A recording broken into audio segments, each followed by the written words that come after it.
2024 লোকসভা নিৰ্বাচনত যিটো গৌৰৱগৈ ঢৌ আছিল সেই ঢৌ এতিয়া নাই আৰু এই 26 নিৰ্বাচনত আপোনালোকে প্ৰতিদ্বন্দ্বিতা যেতিয়া কৰিব যোৰহাটেই হওক বা টিয়কেই হওক প্ৰতিটো সমষ্টিত আপোনালোকৰ কাৰণে আজিৰ দিনত সুবিধাজনক স্থিতিত আপোনালোক আছে।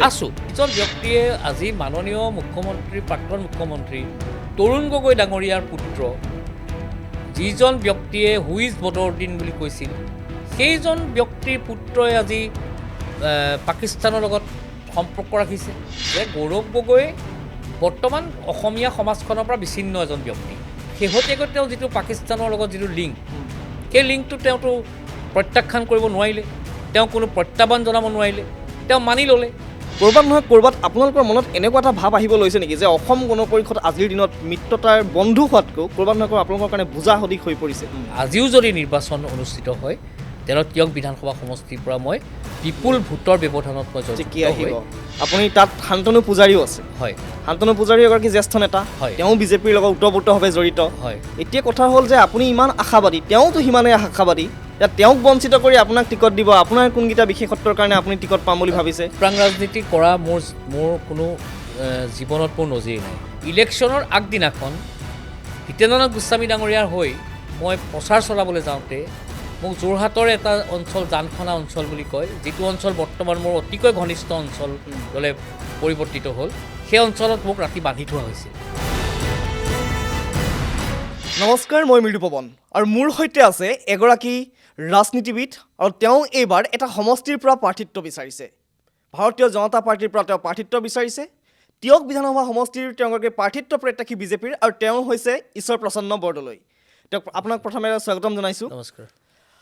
নিৰ্বাচন সমাগত, হয়তো মাৰ্চৰ 10-11 তাৰিখে নিৰ্বাচনৰ দিন ঘোষণা কৰিব পাৰে, তাৰ আগতেও ঘোষণা কৰিব পাৰে। আপুনি সমষ্টিটোৰ প্ৰাৰ্থিত্ব প্ৰত্যাশী, ভাৰতীয় জনতা পাৰ্টীৰ পৰা আপুনি টিকট বিচাৰিছে, কিমান আশাবাদী? প্ৰথম প্ৰশ্নটো হৈছে যে কিমান আশাবাদী আপুনি টিকট পাম বুলি আৰু কেনেধৰণে আপুনি প্ৰস্তুতি চলাই আছে? চাওক, আজি বিগত দুটা বছৰ টিয়ক বিধানসভা সমষ্টিত কাম কৰিছোঁ। দলীয় কাৰ্যকৰ্তাসকল লগতে সাধাৰণ ৰাইজ সকলোৰে আশীষ শিৰত লৈ কাম কৰিছোঁ আৰু মই যথেষ্ট আশাবাদী। আৰু যিহেতু বিশেষকৈ মোৰ ৰাজনৈতিক আৰু সামাজিক জীৱনটো মোৰ অলপ বেলেগ ধৰণৰ, কাৰণ মই যোৱা 30টা বছৰ কেৱল মই ৰাজনৈতিক জীৱন আৰু সামাজিক জীৱনৰ লগতে জড়িত হৈ আছোঁ আৰু সমান্তৰালভাৱে যোৱা বিগত আঢ়ৈটা বছৰ টিয়ক বিধানসভা সমষ্টিৰ প্ৰত্যেকটো অঞ্চল, প্ৰত্যেকখন গাঁও, প্ৰত্যেকটো চুবুৰীত মই কাম কৰিবলৈ চেষ্টা কৰিছোঁ আৰু ৰাইজৰ বিপুল সমাদৰ পাইছোঁ, ৰাইজৰ মৰম পাইছোঁ, ৰাইজৰ আশীৰ্বাদ পাইছোঁ। গতিকে মই সম্পূৰ্ণ আশাবাদী যে মই ভাৰতীয় জনতা পাৰ্টী আমাৰ যিহেতু দল, গতিকে দলে আমাক প্ৰাৰ্থিত্ব প্ৰদান কৰিব। কিন্তু সেই কথা নিশ্চয়কৈ দলে সিদ্ধান্ত ল'ব, দলৰ নেতৃত্বই সিদ্ধান্ত ল'ব। কিন্তু ব্যক্তিগতভাৱে মই আশাবাদী আৰু ৰাইজেও আশা কৰিছে যে এইবাৰ মই টিয়কক প্ৰতিনিধিত্ব কৰিব। আপুনি দিছপুৰলৈ আহিব বুলি আশাবাদী? আপুনি টিকট পাম বুলি ভাবিছে, লগতে আপুনি জয়ী হ'ম বুলি ভাবিছে? নিশ্চয়কৈ, আৰু 100% মই নিশ্চিত। যদি মই মোৰ ব্যক্তিগতভাৱে বিশেষভাৱে বৰকৈ কোৱাটো ভালো নহয় নিজৰ কথা, কিন্তু মই এটা কথা যিহেতু মোৰ নিজৰ কনফিডেণ্ট, মোৰ বিশ্বাস আছে মোৰ নিজৰ, গতিকে মই সেই বিশ্বাসক সাৰোগত কৰি যদি মই ক'বলৈ যাওঁ, আজিও যদি নিৰ্বাচন অনুষ্ঠিত হয় তেনে টিয়ক বিধানসভা সমষ্টিৰ পৰা মই বিপুল ভোটৰ ব্যৱধানত মই জিকি আহিব পাৰিম। সমষ্টিটোত 1,97,000 ভোট আছে। হয়, কেৱল আপুনিয়ে কিন্তু প্ৰাৰ্থী বিচৰা নাই তাৰ পৰা বিজেপিৰ। হয়, আপুনি তাত শান্তনু পূজাৰীও আছে। হয়, শান্তনু পূজাৰী এগৰাকী জ্যেষ্ঠ নেতা, তেওঁ বিজেপিৰ লগত ওতঃপ্ৰোতভাৱে জড়িত। হয়। এতিয়া কথা হ'ল যে আপুনি ইমান আশাবাদী, তেওঁতো সিমানেই আশাবাদী, তেওঁক বঞ্চিত কৰি আপোনাক টিকট দিব, আপোনাৰ কোনকেইটা বিশেষত্বৰ কাৰণে আপুনি টিকট পাম বুলি ভাবিছে? চাওক, মই এই কথাটো বিশেষভাৱে মই নাযাওঁ, কাৰণ এইবিলাক কথালৈ গ'লে বিতৰ্ক আহিব পাৰে, গতিকে বিতৰ্কলৈ মই আহিব নিবিচাৰোঁ। কাৰণ কথাটো হৈছে, মই আগতেও কৈছোঁ যে দলে সিদ্ধান্ত ল'ব। টিকট বিচৰাটো সকলোৰে এটা গণতান্ত্ৰিক অধিকাৰ, সকলোৱে টিকট বিচাৰিব, দলে সিদ্ধান্ত ল'ব, দলেতো এজনকেই টিকট দিব। গতিকে মই আশাবাদী এইটো কাৰণেই, কাৰণ মই প্ৰত্যেকটো স্তৰৰ ৰাইজৰ লগত টিয়ক বিধানসভা সমষ্টিটো বিভিন্ন জাতি জনগোষ্ঠীৰ লোকেৰে পৰিবেষ্টিত এটা সমষ্টি। গতিকে মই এনেকুৱা এটা জাতি জনগোষ্ঠীৰ লগত মোৰ সম্পৰ্ক নথকাকৈ থকা নাই। মই সকলোৰে ওচৰলৈ গৈছোঁ, সকলোৰে লগত মই কাম কৰিছোঁ। গতিকে তেখেতসকলৰ যি মোৰ প্ৰতি আশীৰ্বাদ, সেই আশীৰ্বাদখিনিক মই লৈ মই টিকেট পাম বুলি মই আশাবাদী। আশাবাদী, আপুনি আশাবাদী।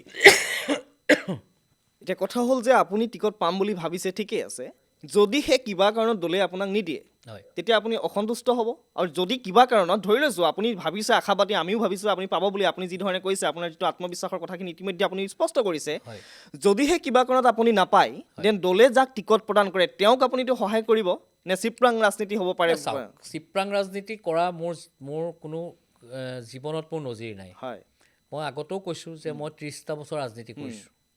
গতিকে বিভিন্ন সময়ত মই টিকেট বিচাৰিছোঁ। কাৰণ 2016 চনত মই ভাৰতীয় জনতা পাৰ্টীৰ ফালৰ পৰা মই যোৰহাট বিধানসভা সমষ্টিত মই টিকেটৰ প্ৰবল প্ৰাৰ্থিত্ব প্ৰত্যাশী আছিলোঁ 2016 চনত। 2016 চনত। কিন্তু তাৰপিছত দলে সিদ্ধান্ত ল'লে যে আমাৰ জ্যেষ্ঠ নেতা সকলোৰে শ্ৰদ্ধাৰ হিতেন্দ্ৰনাথ গোস্বামী ডাঙৰীয়াক টিকেট প্ৰদান কৰিলে। ৰাতি যেতিয়া নিশা 12 বজাত আমি যেতিয়া টিকেট ডিক্লেয়াৰ হ'ব, টিভিত আমি চাই বহি আছোঁ বন্ধুবৰ্গৰ লগত একেলগে, সতীৰ্থসকলক লগত লৈ আশাবাদী আছিলোঁ। কিন্তু যেতিয়া টিকেট ডিক্লেয়াৰ কৰিছে দিল্লীৰ পৰা যে হিতেন্দ্ৰনাথ গোস্বামীয়ে টিকেট লাভ কৰিছে, সেইদিনাখন মই ৰাতিয়ে মই তেখেতৰ ঘৰত গৈ উপস্থিত হৈছোঁ। আৰু হিতেন্দ্ৰনাথ গোস্বামী ডাঙৰীয়াই মোক এখন গামোচাৰে আদৰণি জনাইছে। আৰু আদৰণি জনাই নেক্সট ডে মৰ্ণিঙৰ পৰা, পুৱাৰ পৰা একেবাৰে নিৰ্বাচন শেষ হোৱালৈকে মই হিতেন্দ্ৰনাথ গোস্বামী ডাঙৰীয়াৰ গাড়ীখনৰ পৰা মই নমা নাই। নিৰ্বাচন মাত্ৰ মই ঘৰলৈ 2 ঘণ্টাৰ কাৰণে যাওঁ, বাকী সকলো সময়তে মই হিতেন্দ্ৰনাথ গোস্বামী ডাঙৰীয়াৰ লগত ওতঃপ্ৰোতভাৱে জড়িত আছিলোঁ। সেই কথা তেখেতকো যদি আপোনালোকে সোধে তেখেতেও আপোনাক ক'ব। সৰ্বতো প্ৰকাৰে মই হিতেন্দ্ৰনাথ গোস্বামী ডাঙৰীয়াক মই সহায় কৰি তেখেতক জিকাই নিয়াৰ ক্ষেত্ৰত মই আগভাগ লৈছিলোঁ। আৰু সেই সময়ৰ সেইটো 2016 চনৰ কথা কৈ আছে 2016 চনত। অঁ, আৰু সেই সময়ত মাননীয় এতিয়া বৰ্তমানৰ মুখ্যমন্ত্ৰী ডক্টৰ হিমন্ত বিশ্ব শৰ্মা ডাঙৰীয়া, তেতিয়া নেডাৰ আহ্বায়ক, আছিলে। তেখেতে যোৰহাট যেতিয়া গৈছে, যোৰহাট হোটেল মেনৰত হিতেন গোস্বামী ডাঙৰীয়া, মই আৰু তেখেত যেতিয়া আমি বহিছোঁ, তেতিয়া বৰ্তমানৰ মুখ্যমন্ত্ৰী ডাঙৰীয়া হিমন্ত বিশ্ব শৰ্মা ডাঙৰীয়া মোক কৈছে যে ঈশ্বৰ, হিতেন দাক যিমান বেছি ভোটত পাৰ জিকাই নিয়াৰ দায়িত্ব তোক দিছোঁ। আৰু হিতেন দা যিমান ভোটত জিকিব সিমানেই তোৰ ভাল হ'ব। আৰু সেই কথা মই তেখেতৰ কথা মই মানি লৈছোঁ। আৰু মই তাৰ আগতেও কৈছোঁ যে টিকেট ডিক্লেয়াৰ হোৱাৰ দিনাখন ৰাতিয়ে মই হিতেন্দ্ৰনাথ গোস্বামী ডাঙৰীয়াৰ ঘৰলৈ গৈছোঁ। আৰু তেখেতে মোক এখন গামোচাৰে আদৰণি জনাইছে। আৰু নেক্সট ডে মই মৰ্ণিঙৰ পৰা তেখেতৰ লগত একেবাৰে নিৰ্বাচন শেষ হোৱালৈকে মই তেখেতৰ লগত আছোঁ। আৰু সেইটো এটা ইনচিডেণ্টো হৈছিল। ইলেকশ্যনৰ আগদিনাখন হিতেন্দ্ৰনাথ গোস্বামী ডাঙৰীয়াৰ হৈ মই প্ৰচাৰ চলাবলৈ যাওঁতে মোক যোৰহাটৰ এটা অঞ্চল, জানখনা অঞ্চল বুলি কয়, যিটো অঞ্চল বৰ্তমান মোৰ অতিকৈ ঘনিষ্ঠ অঞ্চললৈ পৰিৱৰ্তিত হ'ল, সেই অঞ্চলত মোক ৰাতি বান্ধি থোৱা হৈছিল। 2016 চন ৰাতি বান্ধি থোৱা হৈছিল আৰু মোক মৃত্যুৰ ভাবুকি দিয়া হৈছিল। ইমানখিনিলৈকে মই কাম কৰিছোঁ। কাৰণ কাৰ কাৰণে কৰিছোঁ? দলৰ কাৰণে কৰিছোঁ, আমাৰ প্ৰাৰ্থীগৰাকীৰ কাৰণে কৰিছোঁ। গতিকে চিপৰাং মৰা যিটো ৰাজনীতি, সেই ৰাজনীতি মোৰ অভিধানত নাই। গতিকে দলে যি সিদ্ধান্ত ল'ব সেই সিদ্ধান্ত মই মানি লওঁ। কিন্তু যিখিনি কষ্ট স্বীকাৰ কৰিছোঁ এইকেইদিন, ৰাইজৰ লগত দিনে ৰাতিয়ে কাম কৰিছোঁ, আৰু ৰাইজেও বিচাৰিছে। আৰু আপুনি আচৰিত পাব, আজি সকলো জাতি জনগোষ্ঠী দেই, মিচিং জনগোষ্ঠীয়ে হওক, চুতীয়া জনগোষ্ঠীয়ে হওক, আহোম জনগোষ্ঠীয়ে হওক, বা আমাৰ কলিতা জনগোষ্ঠীয়ে হওক, বা আমাৰ ব্ৰাহ্মণ সমাজেই হওক, বা আমাৰ সংখ্যালঘু আমাৰ যিখিনি খিলঞ্জীয়া মুছলমানৰ আমাৰ সমাজখন, তেওঁলোকে পৃথকে মোৰ কাৰণে নামঘৰ, মন্দিৰ, মছজিদ সেইবিলাকত তেওঁলোকে মোৰ হৈ মই টিকেটটো পাবৰ কাৰণে, মই জয়যুক্ত হ'বৰ কাৰণে তেওঁলোকে দিনে ৰাতিয়ে প্ৰাৰ্থনা জনাইছে। এইবিলাকে আচলতে মনটো খুব আৱেগিক কৰি তোলে। আৰু সেইকাৰণে মই আশাবাদী যে মই টিকেট লাভ কৰিম। আৰু এটা কথা ঠিক, টিকেট লাভ কৰিলে যদি মই লাভ কৰোঁ, তেনেহ'লে মই আপোনাক এতিয়াও কৈছোঁ, আগতেও কৈছোঁ, বহুতখিনি কেইবাটাও মই আপোনালোকৰ ইয়াত মই পডকাষ্টত মই বহিছোঁ, গতিকে তেতিয়াও কৈছোঁ যে মোৰ একদম আত্মবিশ্বাস আছে যে ৰাইজে মোক বিপুল ভোটত ৰাইজে মোক জয়যুক্ত কৰি লৈ যাব।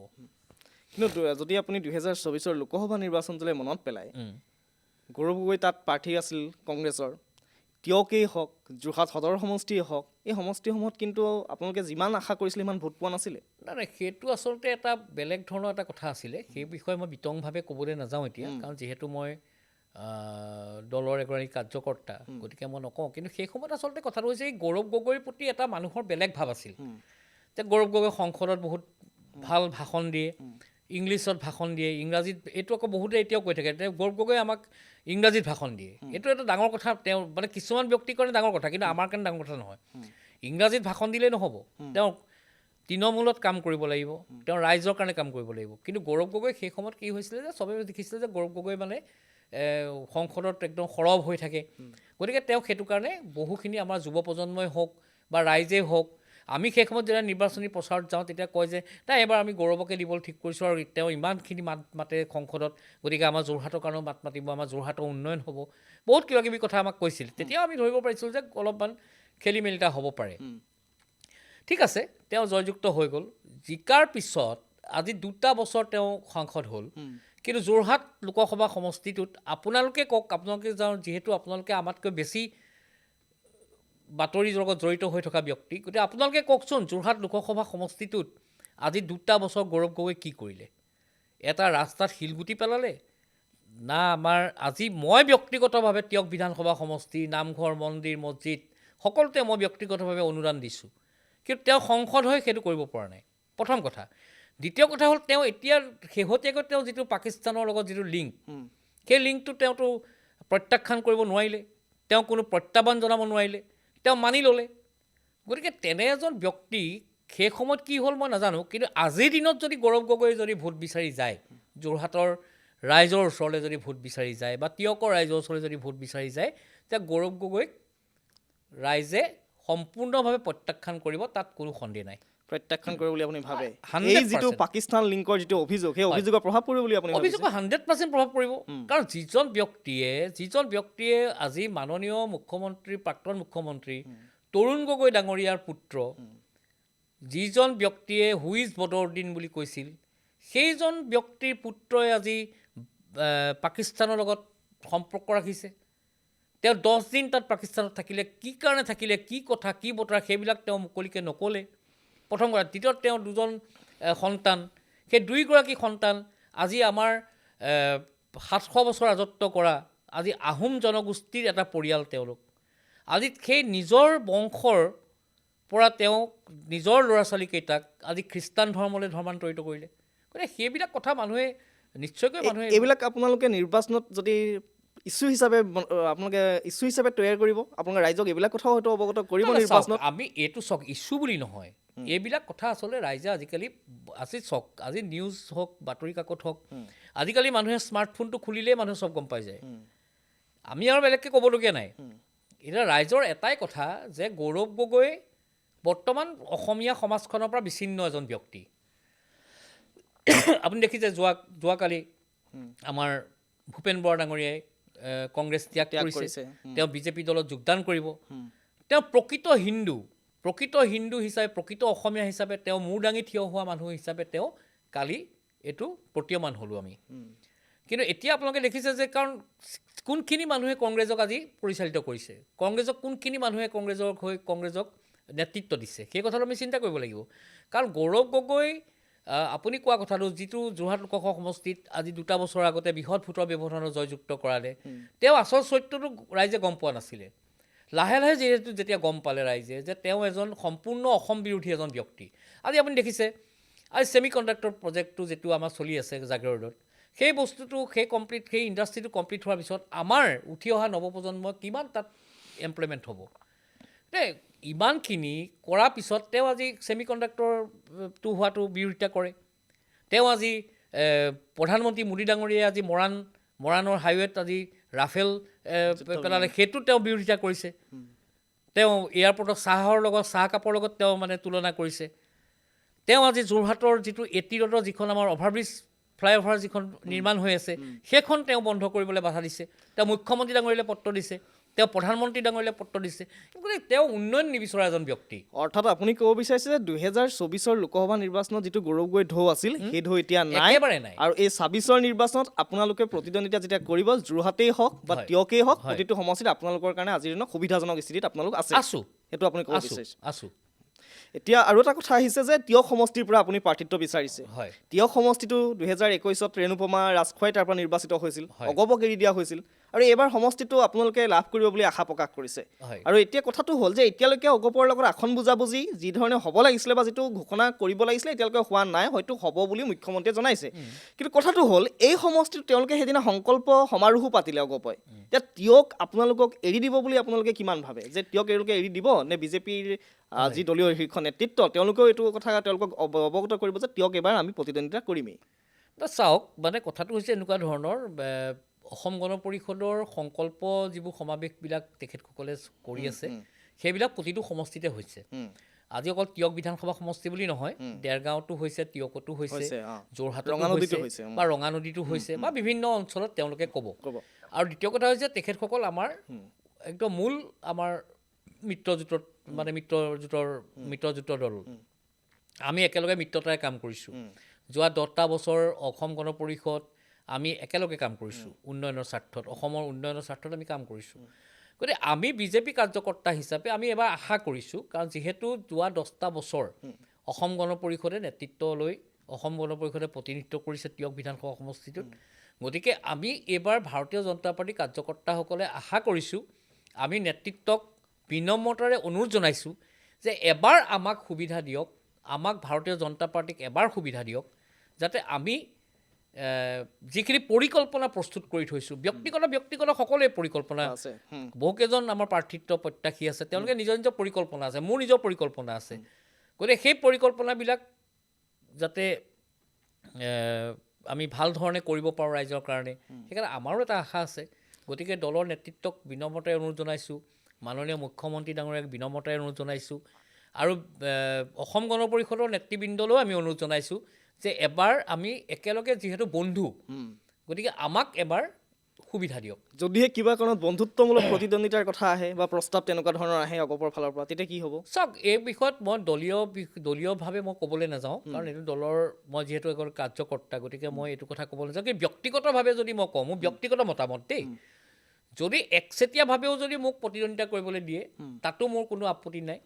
যদি বন্ধুত্বমূলকভাৱেও যদি কৰিবলৈ দিয়ে, নিৰ্বাচন প্ৰতিদ্বন্দ্বিতা কৰিবলৈ দিয়ে, তাতো মোৰ কোনো আপত্তি নাই, কাৰণ মই সকলো পিনৰ পৰাই প্ৰস্তুত। গতিকে মই ব্যক্তিগত মতামত, এইটো মই আকৌ এবাৰ কৈছোঁ যে এইটো দলৰ মতামত নহয়, মোৰ ব্যক্তিগত মতামত যে আজি মই যিটো স্থিতিত আছোঁ, আজি মোৰ তিয়ক বিধানসভা সমষ্টি সম্পূৰ্ণৰূপে শিপা মজবুত, মোৰ ভৰিতলৰ মাটি মজবুত। গতিকে মই একচেটিয়াভাৱেই হওক বা আমাৰ বন্ধুত্বমূলকভাৱেই হওক, মই সৰ্বতোপ্ৰকাৰে মই প্ৰতিদ্বন্দ্বিতা কৰিবলৈ আজিৰ দিনত মই প্ৰস্তুত হৈ আছোঁ। আপুনি সম্পূৰ্ণ প্ৰস্তুত মই। এতিয়া কথাটো হ'ল যে এই যিটো 2016 হওক 2021 হওক, অসম গণ পৰিষদৰ সৈতে যিটো আপোনালোকৰ মিত্ৰতা, এই মিত্ৰতাৰ বাবে আপোনালোকে তিয়কত প্ৰতিদ্বন্দ্বিতা কৰিব পৰা নাই, আপোনালোকে দেৰগাঁৱত প্ৰাৰ্থিত্ব প্ৰক্ষেপ কৰিব পৰা নাই, তাত ভৱেন্দ্ৰনাথ ভৰালী তেওঁ বিধায়ক হৈছে, আপোনালোকে বাৰম্বাৰ এৰি দিছে, আৰু আপোনালোকে মিত্ৰতাৰ স্বাৰ্থত বা আপোনালোকে যিটো মিত্ৰতাৰ ধৰ্ম, সেই ধৰ্ম ৰাখি আপোনালোকে সহায় কৰিছে।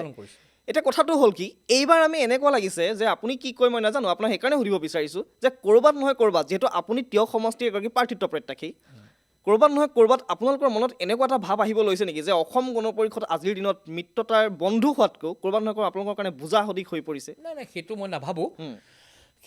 কাৰণ মই কিয় নাভাবোঁ, কাৰণ মই যিখিনি সভা সমিতি কৰিছোঁ, মই তিয়ক বিধানসভা সমষ্টিত মই বৃহৎ জনসভা কৰিছোঁ, মই ব্যক্তিগতভাৱে। মানে এইকাৰণে কৈছোঁ, চাওক, আপুনি প্ৰাৰ্থিত্ব বিচাৰিছে, কিন্তু তেওঁলোকেতো দাবী কৰি আছে সমষ্টিটো এৰি দিম বুলি কোৱা নাই কোৱা। কিন্তু এটা কথা ঠিক, মই আপোনাক কৈছোঁ, এইটো ব্যক্তিগত মোৰ মতামত, যে মই যিখিনি মোৰ ধৰক তিয়ক বিধানসভা সমষ্টিত আজি দুটা বছৰে যিখিনি মোৰ সভা সমিতি হৈছে, আমাৰ দলৰ কাৰ্যকৰ্তাসকল, দলৰ আমাৰ বিষয় বিভাগসকলৰ উপৰিও মোৰ সভাবিলাকত অসম গণ পৰিষদৰো বিষয়ববীয়াসকলে অংশগ্ৰহণ কৰিছে। গতিকে সেইটোৰ পৰা মই মানে আশাবাদী যে আমাৰ কাৰণে অসম গণ পৰিষদ কেতিয়াও বুজা নহয়। আমি অসম গণ পৰিষদ আৰু আমি ভাৰতীয় জনতা পাৰ্টি একেলগে আছোঁ, আৰু আমি একেলগে মিত্ৰতা ধৰ্ম পালন কৰি সদায় আগবাঢ়ি যাম। কিন্তু তেখেতসকলেও কিছু এৰা ধৰা মনোভাৱেৰে যদি আমাৰ লগত কৰে, তেতিয়া আমি সুখী হ'ম। এতিয়ালৈকে আপোনালোকে যি আপোনালোকৰ দলীয় শীৰ্ষ নেতৃত্ব, তেওঁলোকৰ পৰা কিবা সেউজ সংকেত লাভ কৰিছে যে আসনখন আমি ল'ম আৰু আমাক প্ৰাৰ্থিত্ব দিব, এনেকুৱা ধৰণৰ কিবা সেউজ সংকেত লাভ কৰিছে? তেনেকুৱা ধৰণৰতো মই মানে ক'ব নিবিচাৰোঁ, মই হেৰি কৰা নাই। কিন্তু আমাক কাম কৰাৰ ক্ষেত্ৰত কিন্তু আমাক সদায় উৎসাহ যোগান ধৰিছে। আমাক সকলো আমাৰ নেতৃত্বই সদায় আমি যেতিয়া কাম কৰিবলৈ যাওঁ, অকল মই বুলিয়ে নহয়, কাৰণ আজি সমষ্টিটোত কাম কৰিবলৈ যোৱা মানে কোনে কাম কৰিছে? বিজেপিয়ে কৰিছে। আজি ঈশ্বৰ প্ৰসন্ন বৰদলৈ কোনোবা এখন মিটিং কৰিছে, তাত 1000 মানুহ হৈছে। সেই 1000 মানুহে কাক বিচাৰিছে? এই যে বিজেপিক বিচাৰিছে।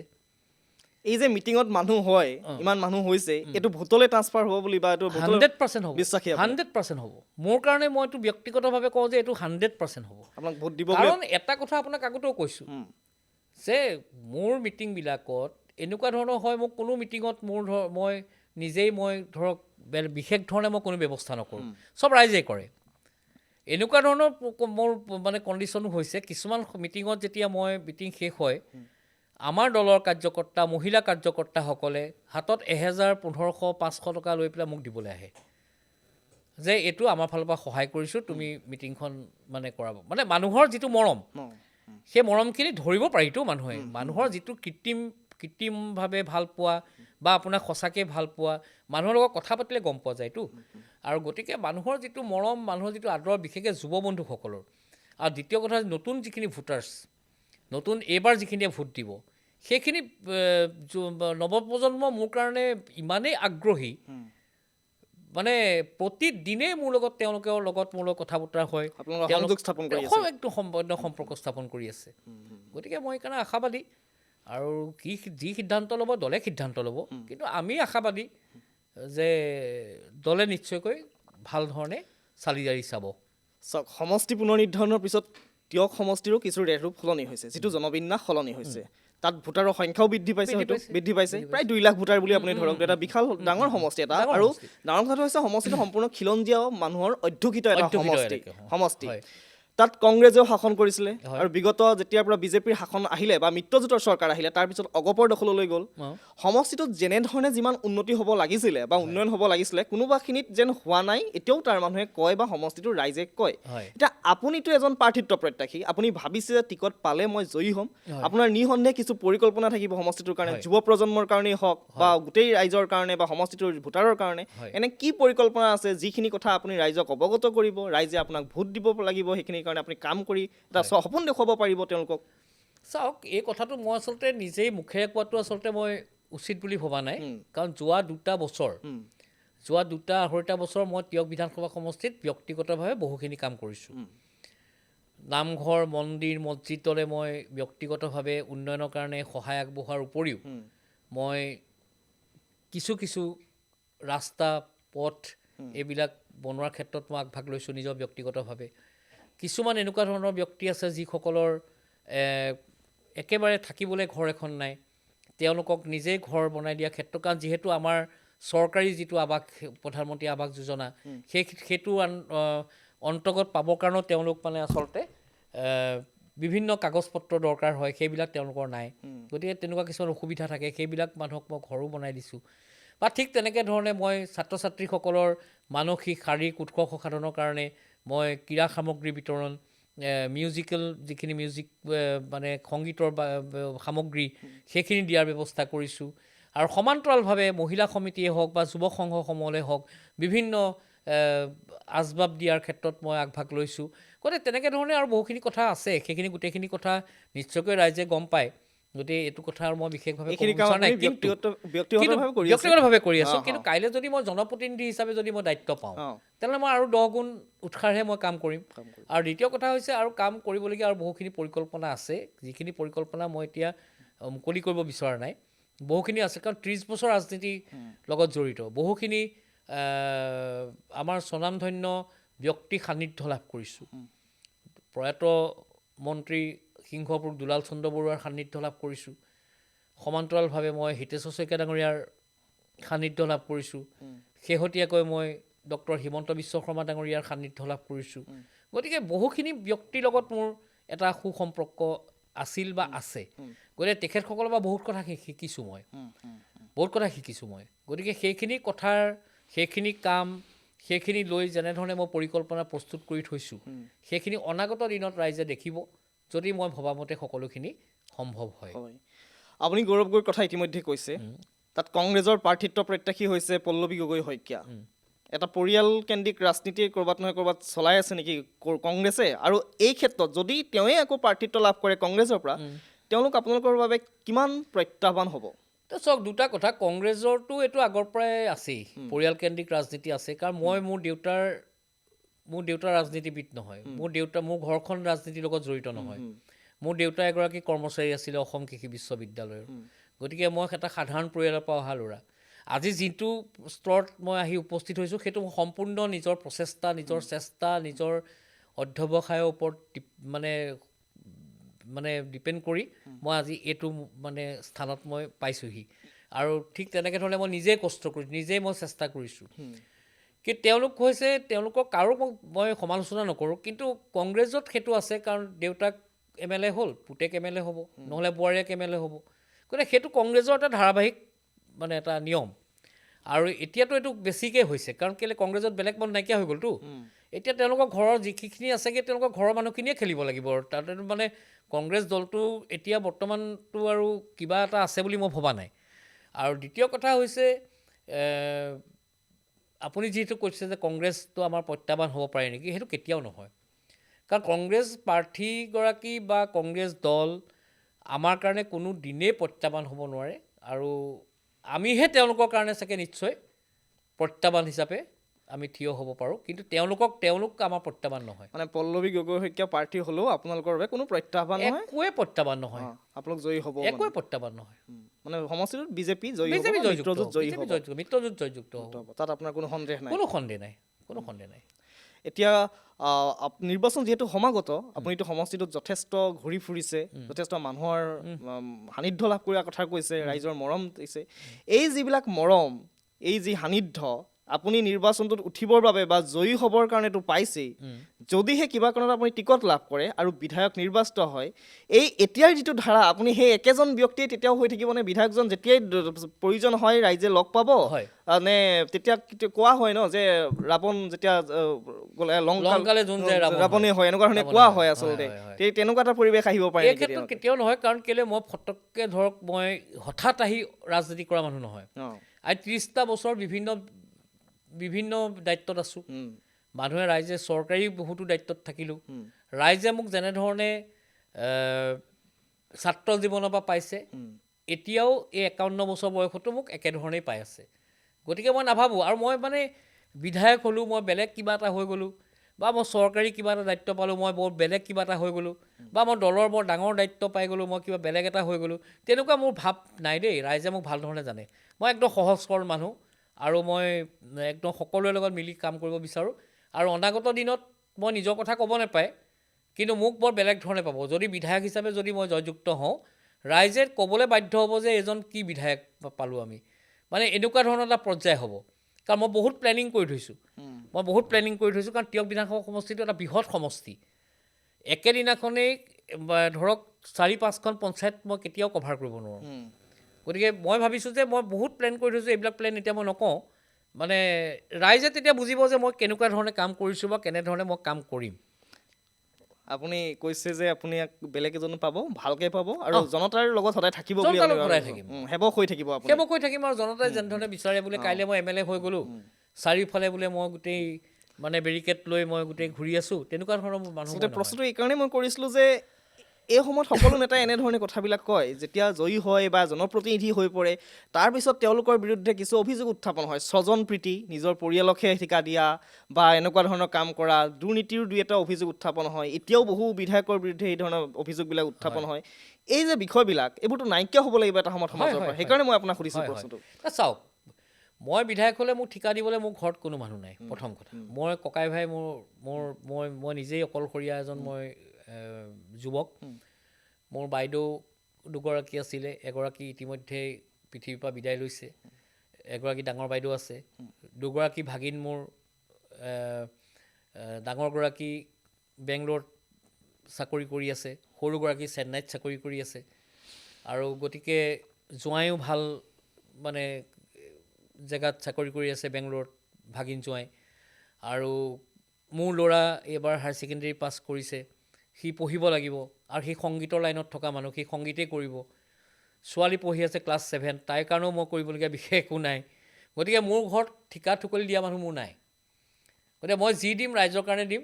আৰু মোৰ দলৰ কাৰ্যকৰ্তা, দলৰ সতীৰ্থসকল যিসকলে দলটোক ইমান দিন কষ্ট কৰি দলটো কৰি আছে সেই সকলো কথাই মই চিন্তা কৰিম মই নিজে খোৱা কথা চিন্তা আজিলৈকে কৰা নাই যদি কৰিলোহেঁতেন গাঁঠিৰ ধন ভাঙি আজি 3 বছৰ মই সমষ্টিত কাম কৰি নাথাকিলোহেঁতেন গতিকে সেইটো আপোনাক একদম নিশ্চয়তাকে ক'ব পাৰোঁ যে তেনেকুৱা আচলতে ব্যক্তি মই নহয় আৰু আপোনাক ক্লিয়াৰলি কৈছোঁ যে মোৰ মানে মোৰ বংশ পৰিয়ালক দিবলগীয়া মোৰ একো নাই সকলো এষ্টাব্লিছ এইখিনি কথা আপুনি তিয়ক সমষ্টিৰ ৰাইজক জনাইছে আমাৰ অনুষ্ঠানৰ জৰিয়তে তিয়কবাসী ৰাইজে ইতিমধ্যে জানে আৰু এতিয়াই আপোনালোকৰ জৰিয়তে আৰু বেছি ভালকৈ জানিব ধন্যবাদ জনাইছোঁ আপোনাক যথেষ্টখিনি কথা ক'লে নিৰ্বাচন সমাগত টিকট কেতিয়া ঘোষণা হয় বিজেপিয়ে বা ৰাজ্য নেতৃত্বই কেতিয়া ঘোষণা কৰে সেয়া হয়তো আমি অপেক্ষা কৰিব লাগিব আৰু আপুনি দলটোৰ হৈ সমষ্টিটোত যথেষ্ট ব্যস্ততাপূৰ্ণ এটা সময় অতিবাহিত কৰিছে ৰাইজৰ মাজত আছে কাম কৰি আছে নিঃসন্দেহে হয়তো সেয়া গুণা উঠা বা সেয়া চৰ্চা চলাব